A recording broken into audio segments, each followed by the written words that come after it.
नमस्कार मित्रांनो, मुख्यमंत्री माझी लाडकी बहीण योजनेच्या पात्रता अटीमध्ये बदल करण्यात आले आहेत. यामध्ये कोणते बदल झाले आहेत व नवीन बदलानुसार कोणती कागदपत्रे लागणार आहेत याची संपूर्ण माहिती आपण या व्हिडिओमध्ये बघणार आहोत. मित्रांनो, यात पहिला बदल असा आहे की सदर योजनेत अर्ज करण्याची मुदत दिनांक 1 जुलै 2024 ते 15 जुलै 2024 पर्यंत ठेवण्यात आली होती. या मर्यादेत सुधारणा करण्यात येत असून आता सदर मुदत 2 महिने ठेवण्यात येत असून ती दिनांक 31 ऑगस्ट 2024 पर्यंत लाभार्थी महिलांना अर्ज करता येणार आहे. तसेच दिनांक 31 ऑगस्ट 2024 पर्यंत अर्ज करण्यात आलेल्या लाभार्थी महिलांना दिनांक 1 जुलै 2024 पासून दरमहा 1500 रुपये आर्थिक लाभ देण्यात येणार आहे. यात दुसरा बदल बघा, या योजनेच्या पात्रतेमध्ये अधिवास प्रमाणपत्र आवश्यक असल्याचे नमूद करण्यात आले होते.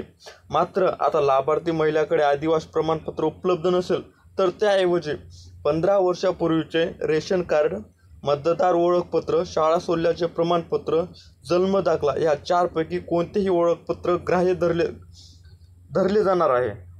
सदर योजनेतून 5 एकर शेतीची अटसुद्धा वगळण्यात आली आहे.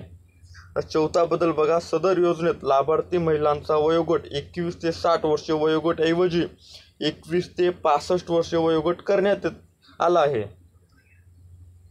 परराज्यात जन्म झालेल्या महिलांनी महाराष्ट्रातील अधिवास असणाऱ्या पुरुषाबरोबर विवाह केला असेल तर अशा बाबतीत त्यांच्या पतीचे एक जन्म दाखला, दुसरा शाळा सोडल्याचे प्रमाणपत्र, तिसरा अधिवास प्रमाणपत्र ग्राह्य धरण्यात येणार आहे. त्यात 6वा बदल असा आहे, 2.5 लाख उत्पन्न दाखला उपलब्ध नसेल तर ज्या कुटुंबाकडे पिवळे व केशरी रेशन कार्ड उपलब्ध असेल त्यांना उत्पन्नाचा दाखला प्रमाणपत्रातून सूट देण्यात आली आहे. आणि 7वा बदल, सदर योजनेत कुटुंबातील एका पात्र अविवाहित महिलेला सुद्धा या योजनेचा लाभ घेता येणार आहे. अशा प्रकारे या योजनेमध्ये बदल करण्यात आले आहेत. मित्रांनो, धन्यवाद.